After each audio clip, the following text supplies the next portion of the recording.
Hi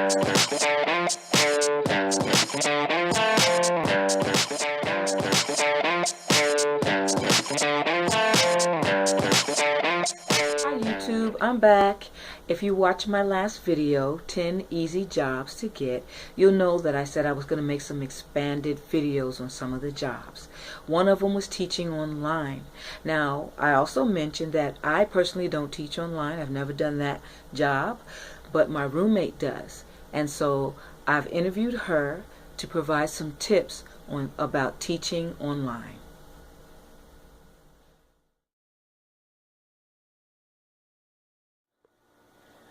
Well, one reason I love the job is because I can do the job anywhere in the world.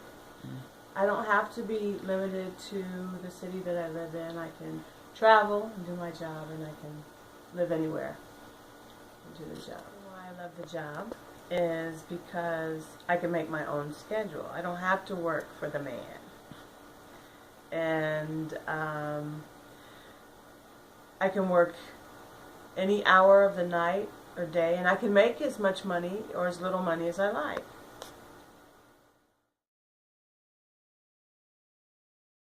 What you'll need to do is to be organized, because once you get started teaching, and if you're teaching for more than one company, you might have a conflict in schedule. So you'll need to be able to schedule your students, or schedule your students so that the times don't conflict. Also, if you're good with Excel spreadsheets, like my roommate is, you can keep track of your students, because some companies don't have a place where you can keep notes of your students, so you might have to keep your own notes. I keep notebooks, and I'm going to try to start using my documents. So in order to get started, you will need a webcam, you will need Skype, and you will need some, maybe a notebook or something to be, in order to stay organized. Your hours can be whatever hours you want to work. Now, no doubt you will be working with in a different time zone. For example, Japan is 14 hours difference, so you'll have to consider that when you're setting your schedule. And the best way to handle that is, there are websites. One in particular that I'm thinking about is TimeBee or TimeBee, and it helps you to convert the time from, say, where I am in Atlanta, and then to Japan time, so you know exactly what time it is in Japan. So that's one of the main things that you will need to help you with your schedule. Hours are usually can be from 7 o'clock in the morning till about 1 o'clock in the afternoon, because by 1 o'clock in the afternoon everyone in Japan is asleep. So you may not have classes between about 1 and 4 or 1 and 5, and then again your classes will start up. If you're working with the Japanese, they'll start up again about 5 o'clock, 4:30 or 5 o'clock, and you can have classes all around the clock from there, from 5 till even 1 o'clock in the morning. So your schedule can be very flexible, and you can even fill your afternoon with classes.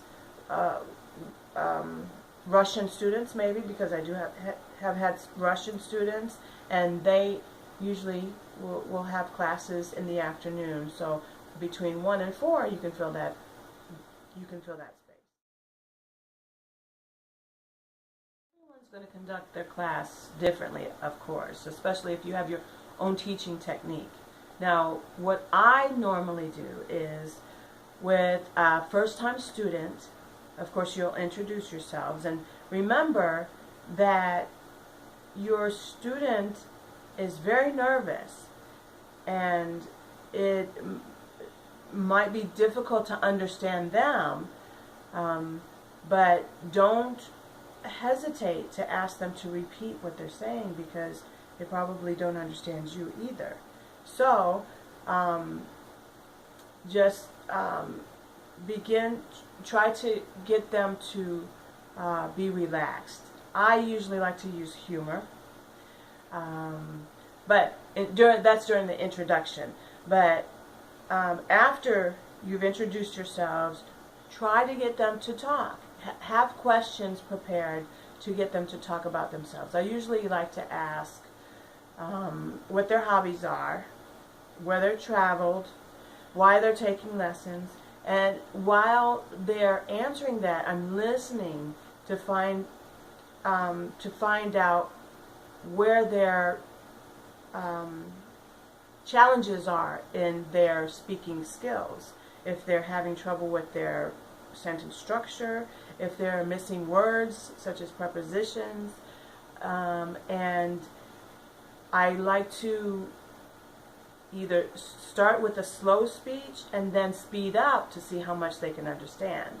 And then I find out if they're just looking at me and they're nodding their heads, then I know that they don't understand everything I'm saying. And then I know a little bit more of how to teach them. And then before the end of the class, they love it when you tell them what they need to do to correct their English. And they love it when you correct them.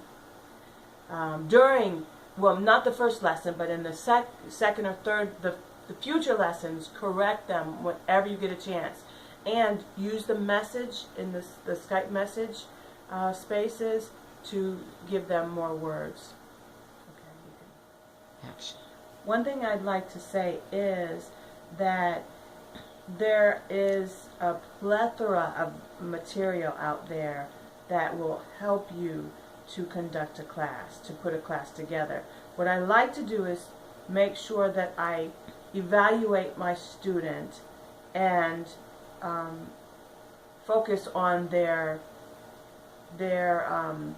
needs, their specific needs. And you can find all the materials for that right online. All you have to do is Google. Everything is Google.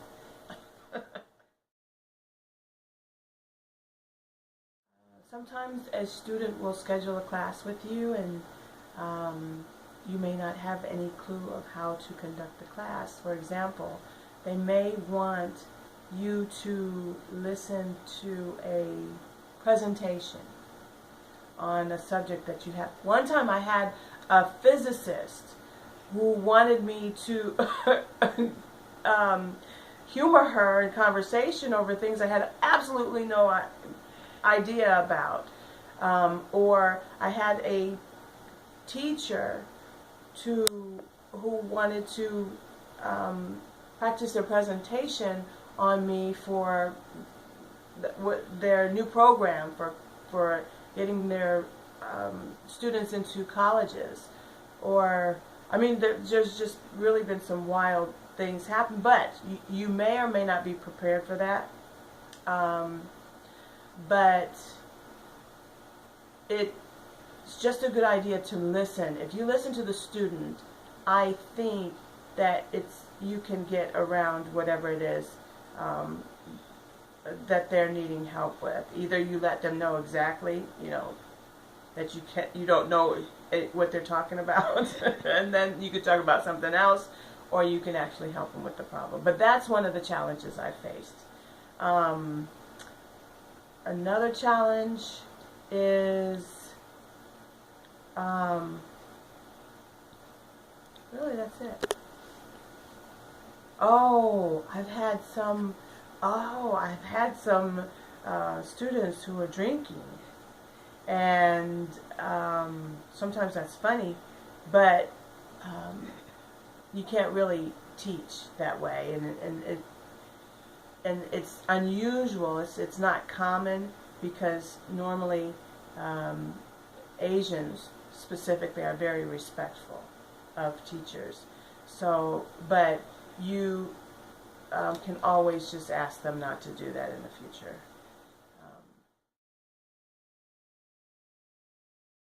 You always have the option of being a private tutor, and being a private tutor, you would get your own students and you would be paid at a higher rate. That was it, right? Oh, and you'll get paid by usually PayPal.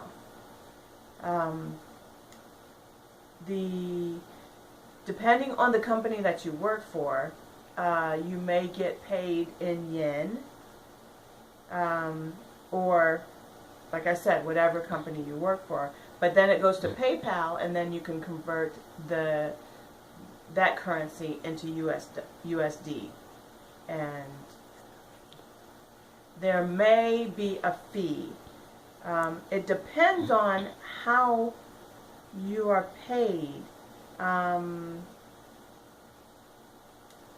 I think they convert, I think they take out the fee when they convert it from yen to USD. I'm pretty sure that's what happens. But you will be paid, depending on the company, of course, once a month. I'm working for a company that does pay every week, which is really cool. I really like that. But it's a U.S. based company. I hope you found this information useful. My previous video, I included some links to on-site teaching online jobs.